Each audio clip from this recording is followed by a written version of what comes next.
जगप्रेरणा digital news मध्ये आपलं स्वागत आहे। पाहूया आजची गोंदियाची सर्वात मोठी बातमी। नवनवीन बातम्या पाहण्याकरता आपण या चॅनलला लाईक करा, शेअर करा, सबस्क्राइब करायला देखील विसरू नका। धन्यवाद। नगर अध्यक्ष सचिन शेंडे यांच्या जनता दरबारला गोंदियाकरांचा उत्स्फूर्त प्रतिसाद।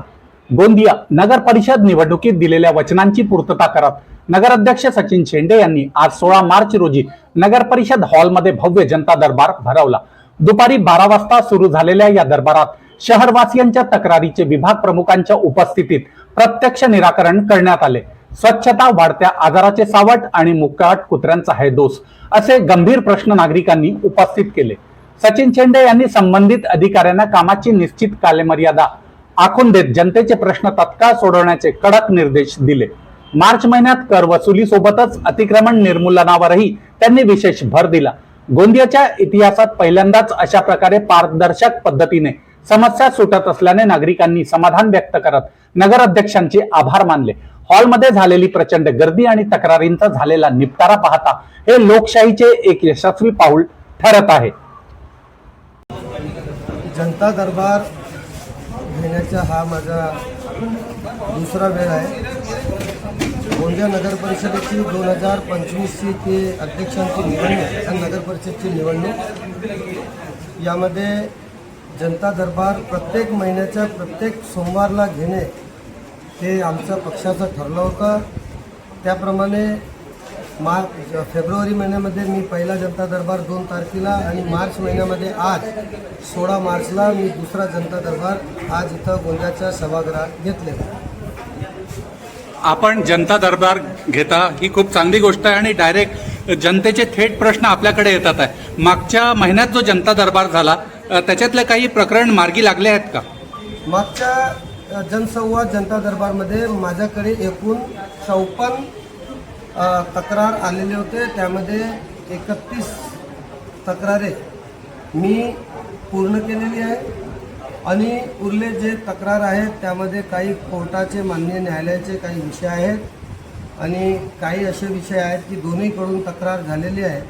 त्यामध्ये संबंधित विभागाकडून त्याची चौकशी सुरू आहे आणि तेही तक्रारी लवकरात लवकर मार्गी लागेल असा माझी खात्री आहे। भटक्या कुत्र्याची ज्याप्रमाणे संख्या वाढलेली आहे शहरामध्ये, तर नगर परिषदकडून कुठल्या उपाययोजना करता आणि ज्याप्रमाणे CCTV कॅमेऱ्याचं सुद्धा आपण मागच्या सांगितलं होतं, तर आता कोणते नवीन उपक्रम आपल्याला राबवण्यात येणार आहे?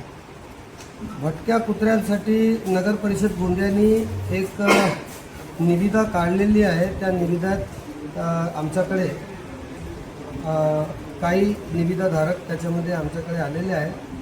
त्यांच्यानं आमचा करार होण्यास काही दिवस आणखीन म्हणजे काही दिवस लागत आहेत, कारण की माननीय सर्वोच्च न्यायालय यांच्या आदेशाप्रमाणे काही परवानगी आम्हाला केंद्र सरकार यांच्याकडून घ्यायचे आहेत। ते नगर परिषदने येत्या गेल्या शुक्रवारी आम्ही इथून पाठवले। जोपर्यंत ती परवानगी येत नाही तोपर्यंत ते निविदाधारक त्या कामाची अटच आहे। अटी आणि शर्तीमध्ये ते स्पष्ट लिहिलेलं आहे की माननीय सर्वोच्च न्यायालयाच्या आदेशान्वये ती प्रक्रिया पूर्ण करूनच निविदा प्रक्रिया पूर्ण करा त्याच्यामध्ये लिहिले। आपण 31 मार्च बोला 31 मार्च हा टॅक्स भरण्याचा दिवस असतो। नगर परिषदेसाठी हा विशेष मानला जातो। तर यंदा ऑनलाईन सुद्धा टॅक्स भरू शकतात असं एक आपण जारी केलेलं आहे। कशा प्रकारचा आता एक उपाययोजना असणार टॅक्स भरण्याकरता? बघा, मी गोंदियाच्या सर्व मायबाप जनतेला एक आव्हान केलेलं आहे की हक्काने नगर परिषदेचे टॅक्स भरा आणि नगर परिषदकडे तुमची जे काही मागणी आहे ते आम्ही पूर्ण करू। आणि नगर परिषदेने याच्यामध्ये एक योजना काढलेली आहे की आम्ही ऑनलाईन पैसे भरण्याची पण संधी लोकांना, की नगर परिषद कुठं लोक इथे येतात आणि त्यांना जर संबंधित बाबू जर टॅक्स घ्यायला जागेवर नसेल तरी ऑनलाईन पद्धतीनं आम्हाला टॅक्स भरता येईल। मी गोंदिया शहरातल्या सगळ्या जनतांना सांगितलं आहे की 31 मार्चपूर्वी आपला जे थकबाकी आहे ते आपण भरा, कारण की तो तुमचा अधिकार आहे।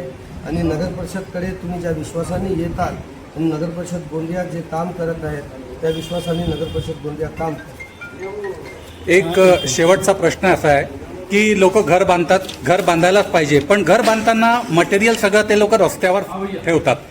त्याच्यावर एक तर फाईन झाला पाहिजे, दुसरं असं की काम झाल्यावर त्यांनी तो रस्ता साफ करायला पाहिजे. आपण बहुतेक ठिकाणी पाहतो की रेती तशीच पडली असते आणि ती रेती जर रस्त्यावर आली त्याच्यामुळे अनेक अपघात होतात. मला आज दुसऱ्या जनता दरबारमध्ये एक गोष्ट तर खूप जास्त आज माझ्या मनाला दुःख या गोष्टीचं आहे की आज सगळे विभाग प्रमुख होते, फक्त बांधकाम विभागाचे कोणीही प्रमुख इथं हजर नव्हते. और जर मी त्यांना विचारलं तर त्यांनी सांगितलं की सभापतीनं आम्हाला सांगितलेलं आहे की जनता दरबारमध्ये तुम्हाला जायचं नाही आहे. ही खूप गंभीर बाब आहे. जर नगराध्यक्ष या सभागृहात जनता दरबार घेत असेल तर सगळ्यांनी विभाग प्रमुखांनी इथं उपस्थित राहून लोकांचे प्रश्न मार्गी लावायचं काम हे सगळे विभाग प्रमुखांनी केलेले आहे. पण कुठंतरी मला असं वाटते की ते ठेकेदारांसोबत नगर परिषदचे जे बांधकाम ठेकेदार आहेत त्यांच्यासोबत जे काही त्यांना गोंदियाशी काही घेणे देणे नाही, फक्त निविदा प्रक्रियामध्ये कशी अनियमितता आणल्या पाहिजे, कशी निविदा काढल्या पाहिजे आणि काही ठराविक कॉन्ट्रॅक्टरला त्याचा फायदा पोचला पाहिजे या विषयावर त्यांचे पूर्ण प्रयत्न आहेत. आणि संबंधित बांधकाम विभागचे सभापती आदरणीय पिंटू मानेजी यांच्याशी मी पण आज बोलणार आहे की तुम्ही गोंदिया शहराच्या विकासासाठी निवडून आलेले आहात. तुमच्याकडे बांधकाम विभाग हा खूप महत्त्वपूर्ण विभाग आहे.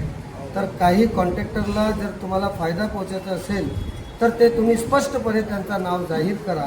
नाहीतर या सभागृहामध्ये बांधकामचे जे विषय येतात तर तुम्ही स्वतः त्या अधिकारीला इथं त्या लोकांचे काम मार्गी लावण्यासाठी त्यांचे अर्जदारांचे त्यांचे जे प्रश्न आहेत ते सोडवण्याचा प्रयत्न करण्यासाठी मी तर इथं बसला आहे. संबंधित विभाग प्रमुखही इथं असल्या पाहिजे. आणि राहिला विषय जे तुम्ही आता विचारलं की हे जे लोक ठिकठिकाणी मटेरियल आपल्या रस्त्यावर पाडतात तर नगर परिषद गोंदिया याच्यामध्ये एक दंडाची प्रक्रिया आता घेणार आहे. एक मटेरियल आल्याच्या किती दिवसापर्यंत तो मटेरियल रोडावर राहिल्या पाहिजे, एक 8 किंवा 10 दिवस किंवा एक आठवडा, यानंतर आम्ही त्याच्यामध्ये दंडाचा प्रोव्हिजन नगर परिषद येत्या सभागृहामध्ये तो विषय आम्ही आणणार.